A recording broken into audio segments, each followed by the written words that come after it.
I want us to stand up and appreciate this God. Let us stand up and appreciate Him. Appreciate you.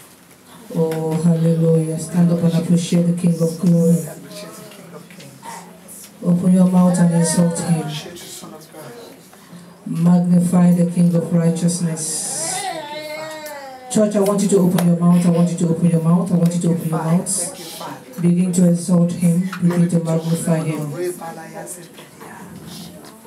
We'll give you all the praise, Lord Jesus.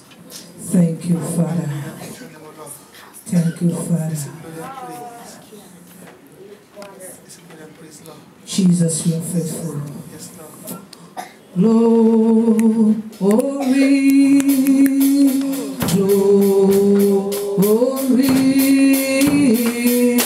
glory to the Lamb. Sing glory, glory, shout glory, glory.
Immortal God, you are the lamp upon the throne.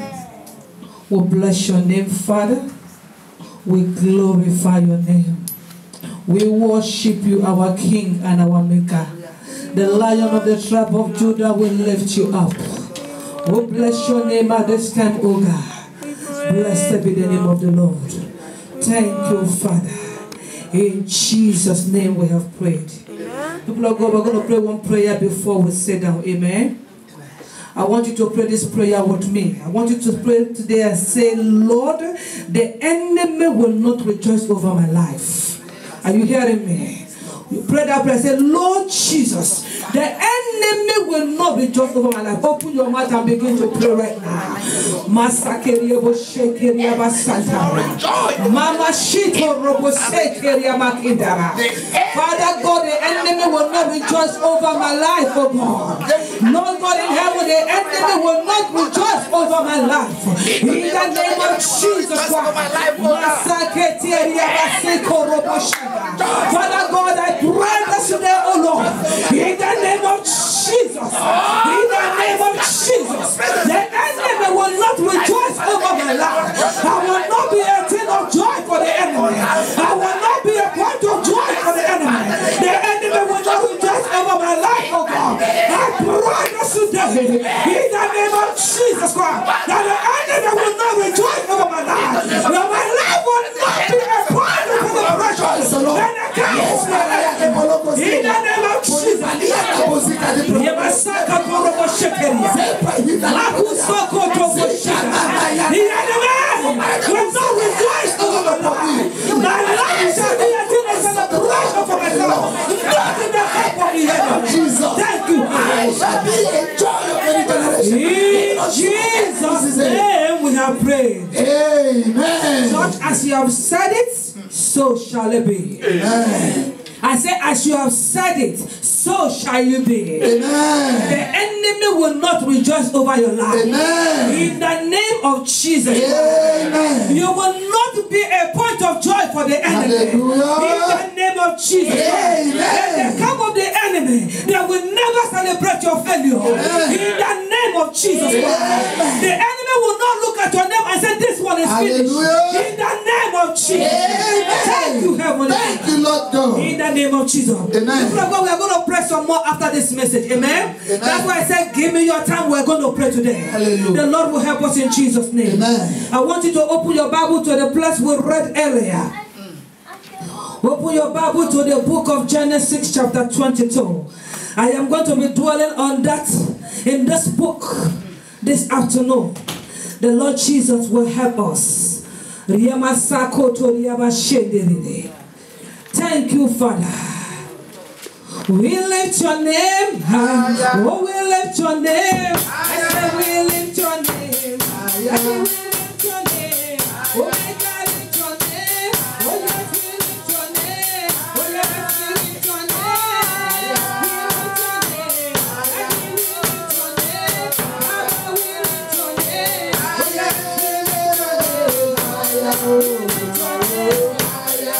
Hallelujah. Amen. Genesis chapter 22, people of God. I want you to follow me today. Amen. As I am following the Lord Jesus Christ this afternoon.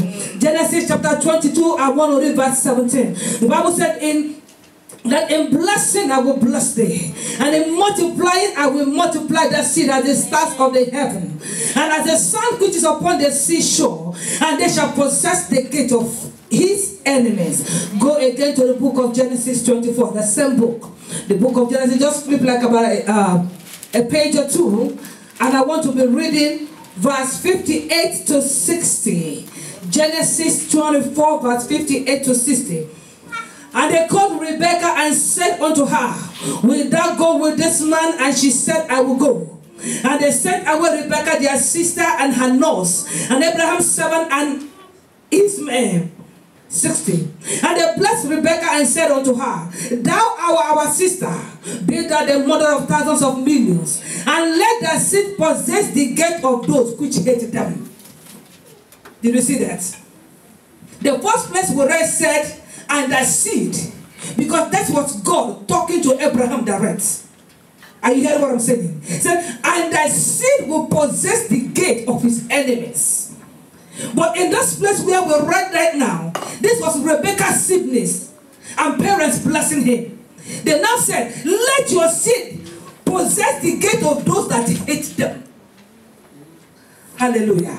In Genesis chapter 22, we saw where God asked Abraham to sacrifice his son. Of course, God being omnipotent God and omniscient God, he knew Abraham was not going to do it. Am I correct? Because God knows all things. But he wanted to see Abraham's acts.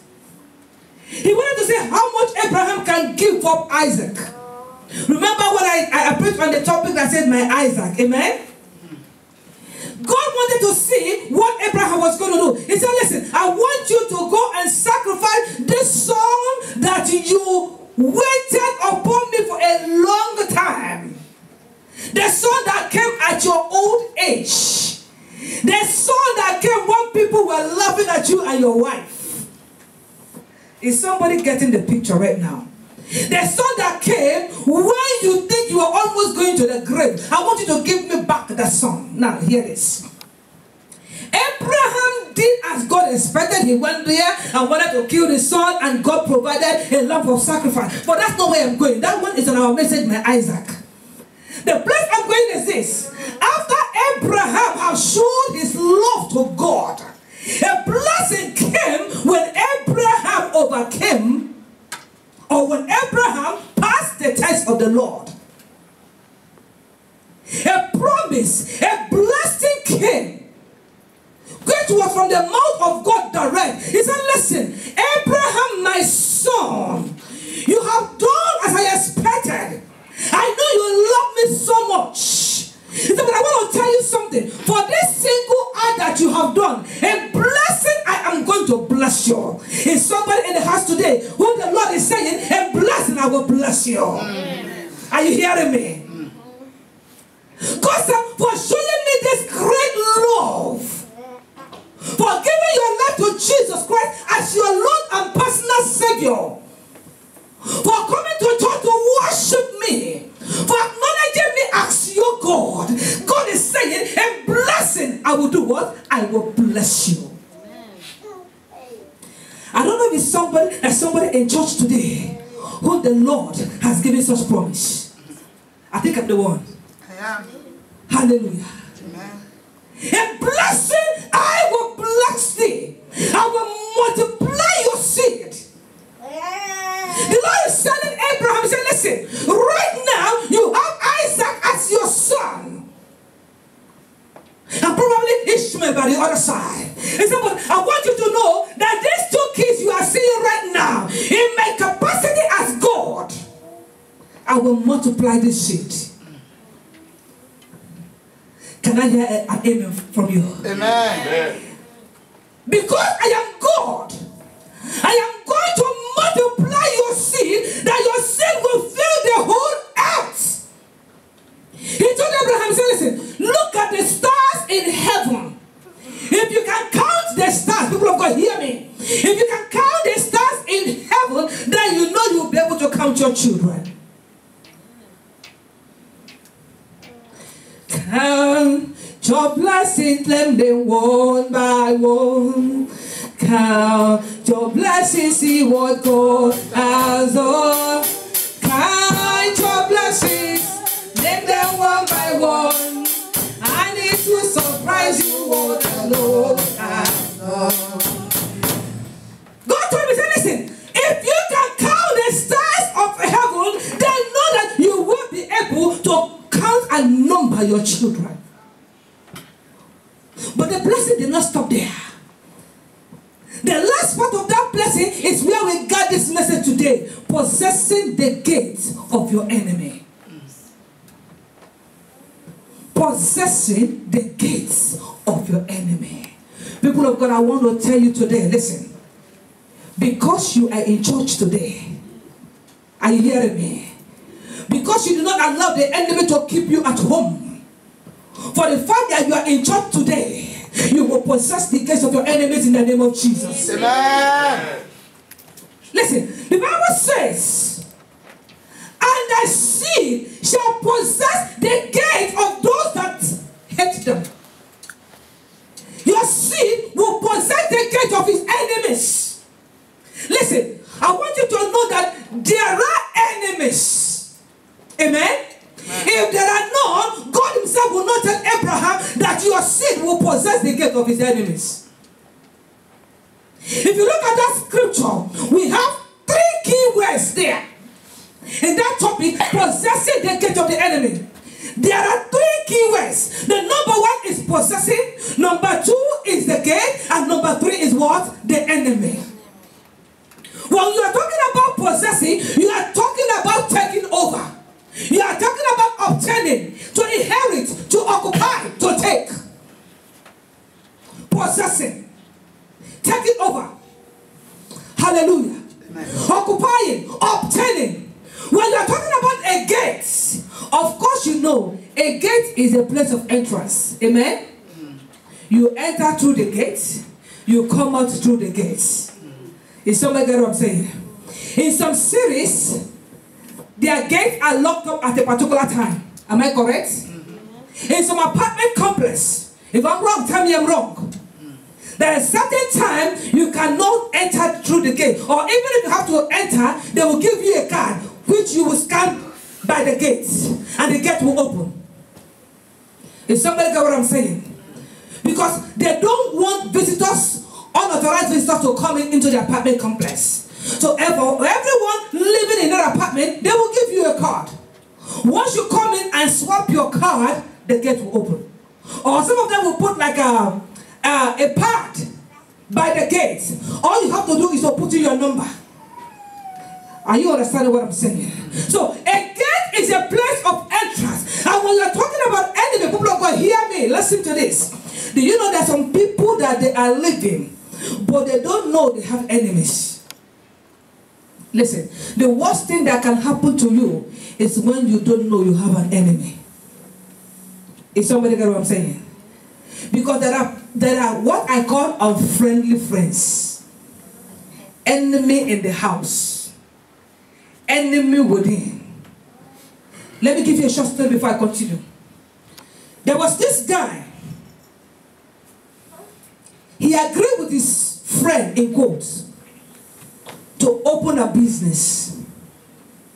And both of them put money together and started a business. Both of them are the CEOs of the company.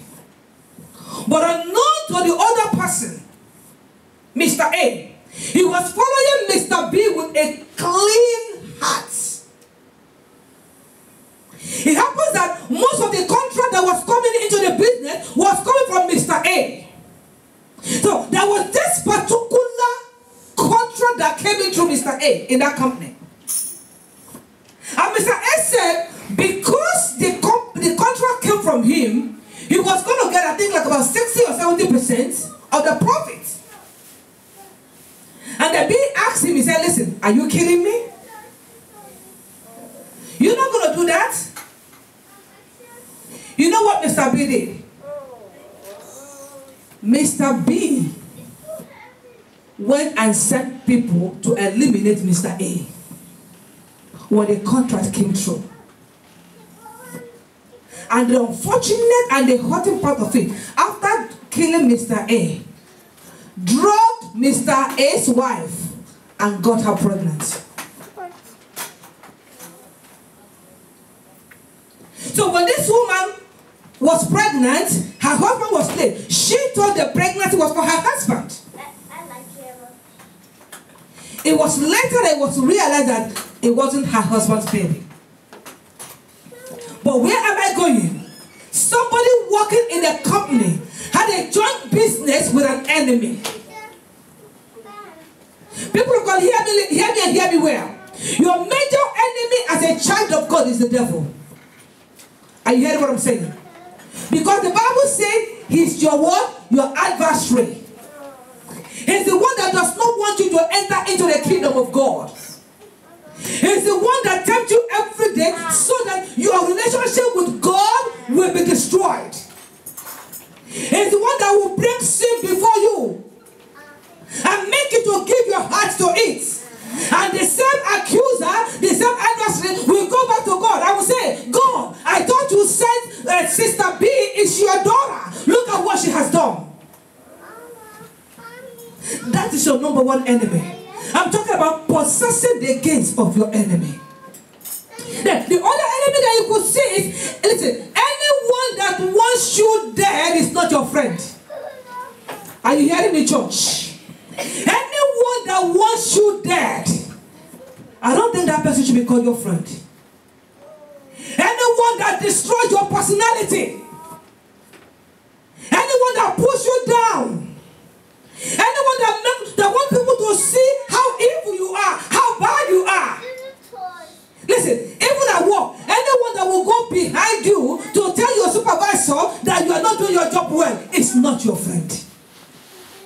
Are you hearing what I'm saying? Anybody that is working so hard to get you fired from your job can never be considered as your friend. Anyone who wishes you evil of any kind. You know that certain people, when they hear that good things happen to you, they get sad. Their stomach will begin to turn. And they will be like, why did this good thing happen to this individual? And on the contrary, when they hear that something evil has happened to you, they rejoice. They are happy.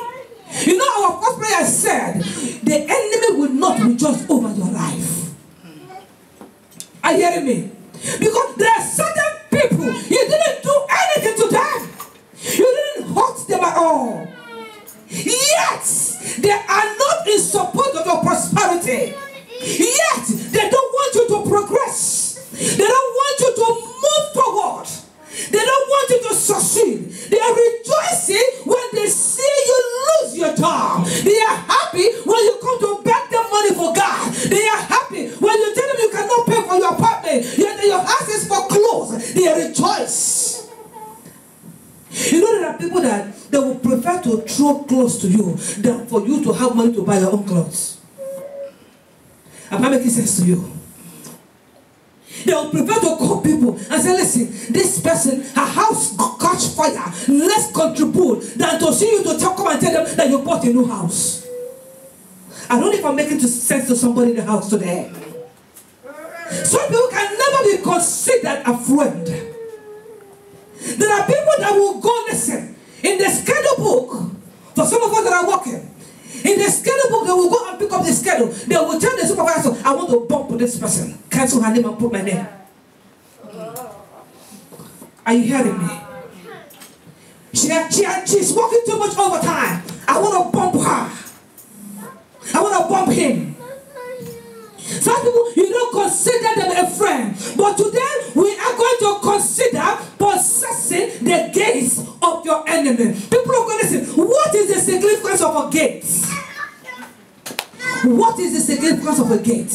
I told us earlier that a gate is a means of entrance. Amen? It's an avenue or a medium in which the enemy will bring something into your life. It's a gate.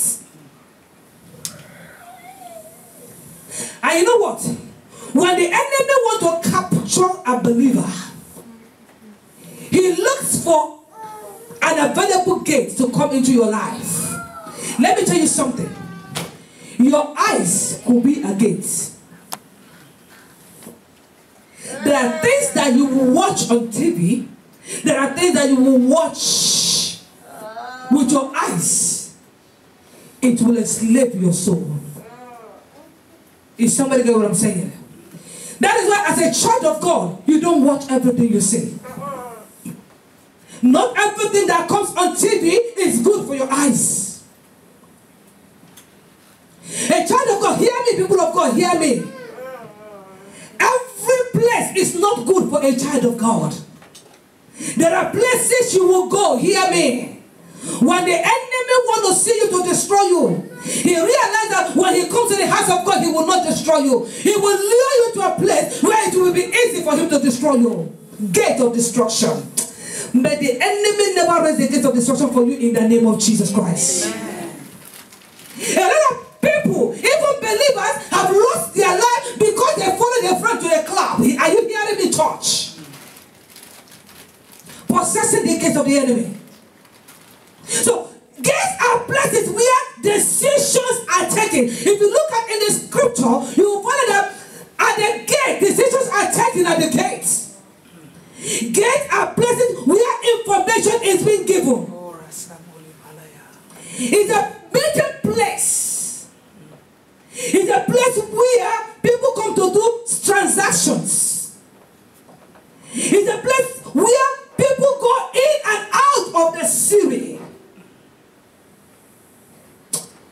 Evil decisions will never be taken at the gate of the enemy over your life in the name of Jesus Christ. Amen. Gate is very, very important. For you to conquer the gates of the enemy, people of God, you have to be watchful because gates places where decisions are being taken. Church, I want to tell you this day, do not open a gate for the enemy. Is somebody what I'm saying? Do not open a gate for the enemy. When you are possessing the gate of the enemy, number one thing, it means that you are conquering the enemy. Are you hearing me? When I'm talking about possessing the gate of the enemy, the first thing I'm talking about is, listen, that you are going to conquer the enemy. And as you are conquering the enemy, it means you are taking control of the effect of the enemy over your life. The Bible says we are not ignorant of the devices of the enemy. We are not people of God.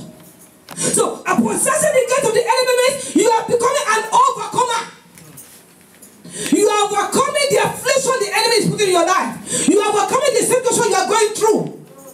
You are overcoming every ill circumstance around you. It means you are reigning over the camp of the devil. You are reigning over the camp. You are the one in charge, not the enemy. You are the one in control, not the enemy. Possessing the gate of the enemy means that you are ready for a change in your life. Hallelujah. Amen. It means you are saying, listen, I don't like where I am. I want to be where God wants me to be. How many of us want to be where God wants us to be? Hallelujah. Amen. The Bible says, listen, that the thought that God has for you is a thought of what? Peace. And not evil. When the thought that is going around you, when the thing that is going around you is of evil, that is not of God. Because Jeremiah said, the thought that God has for his people, the thought that God has for his children is a thought of peace and not evil. Again, that he wants to give you your expected end. The Bible says that God wants to give you the desire that you have for yourself. God wants to give you that good thing that you are believing him for. He wants to give you that good love that you're expecting from him. He wants to lift you up and take you to another level. That is the desire and the wish of God for you. Hallelujah.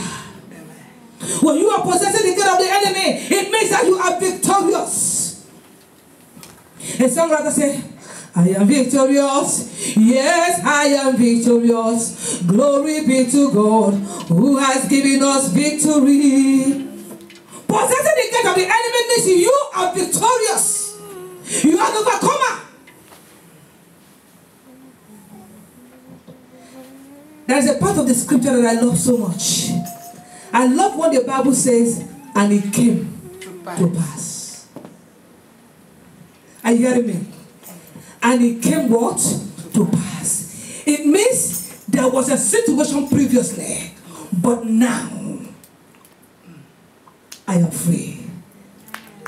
The blind man said, once I was blind, but now I see. Once I was sick, but now I see. Once I was blind, but now I see. Once I was sick, but now I am healed. Once I was lame, but now I walk. Once I was jobless, but now I am walking. And it came to pass. Possessing the gates of your enemy. Anyone who is still in the camp of the enemy cannot say, and it came to pass. What you'll be saying is, I am still in this situation. But I'm saying today, your story will be, and it came to pass in the name of Jesus. Amen. Possessing the gate of the enemy. People of God, listen, we have to possess the gate of those that hate us. Somebody didn't hear me. I said we have to possess the gate of those that hate us.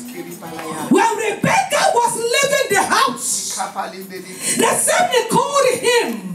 He said, listen, you are our sister. Are you ready to go with this man to be the wife of Isaac? The temptation that Rebecca had that, listen, hear me, church, hear me. Remember, it was after There is going to be a repeat of that blessing again to a damsel who was going to get married. Have you seen a woman who is marrying a man without seeing the man before? She has not delivered. She has not seen the man. Even the one that was taking her was met at the well. But she believed God. She knows that God who has brought this person into her life will not lead her to a man that will destroy her. Sometimes believers, our problem is trusting God. Sometimes our problem is believing God. We look at what we are seeing in the physical and it does not rhyme with what is going on in our life. And because it doesn't go, we say, no, this can't be true. Rebecca was put in that situation. She had never seen Isaac. And the same day asked him, our sister, are you going to go with this man? He said, yes, I will go. I will go. Because he lives, I can face tomorrow. Because he lives, all fear is gone. Because I know he holds my future. My life is worth living because he lives. Rebecca knew that because God lives, she can face tomorrow. Are you hearing me? Because God lives, that she will make it. She knew that God, who is taking her to meet Isaac, will never forsake her on the road. Amen. She knew that God will never let her down. Try to hear me. Jesus said, I am with you always. I want you to know that in that situation that you are in right now, Jesus is with you. Possessing the gate of your enemy.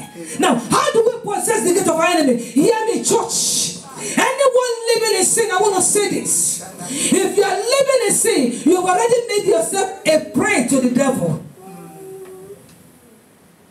You have already made yourself a captive to the enemy. So, for you to possess the gate of your enemies, listen, hear me.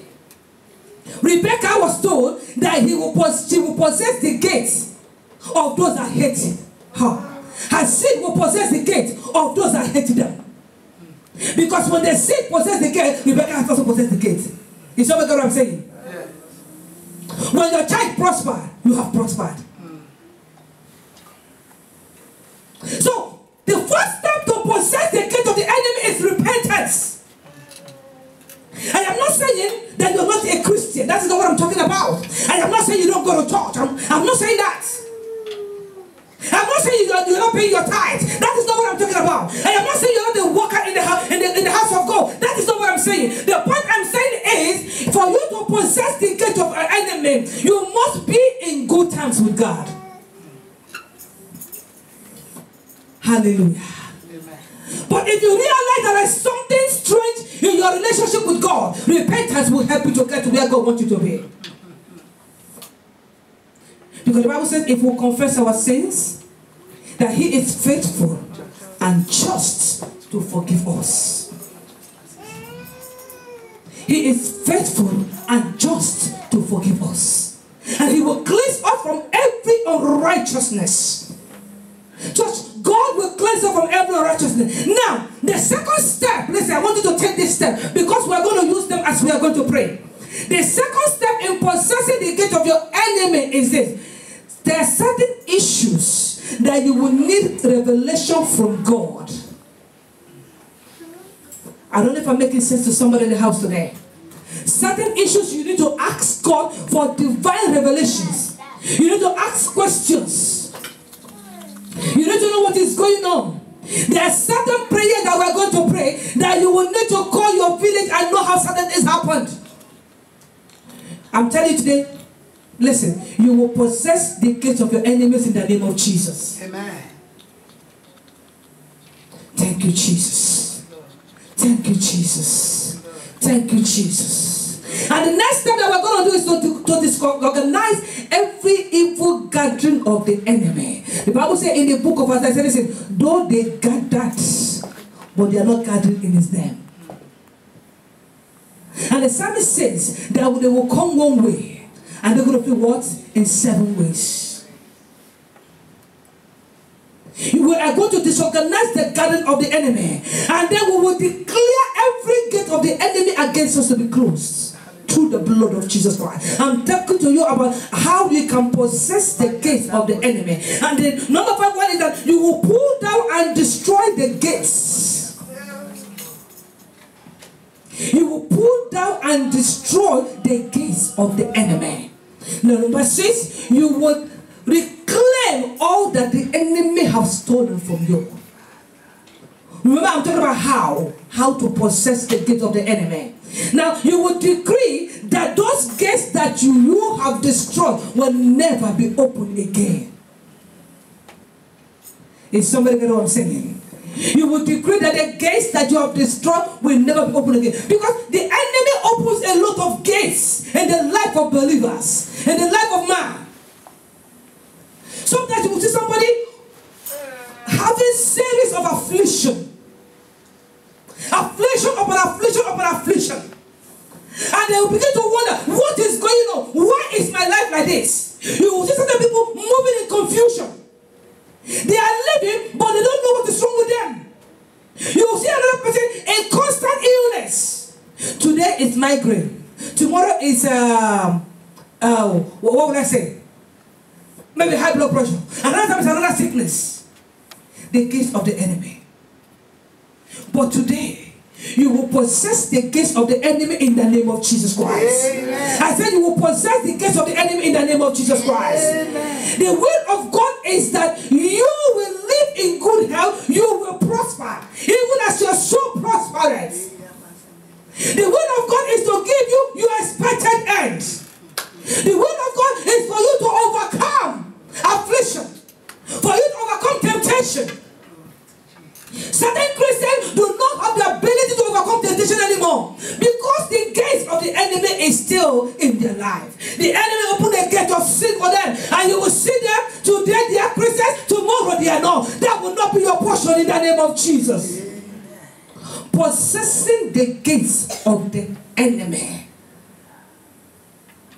How many of us is ready to possess the gates of our enemy? I know you as I'm talking, you can see certain gates that the enemy has opened against you. Those gates are not of the Lord.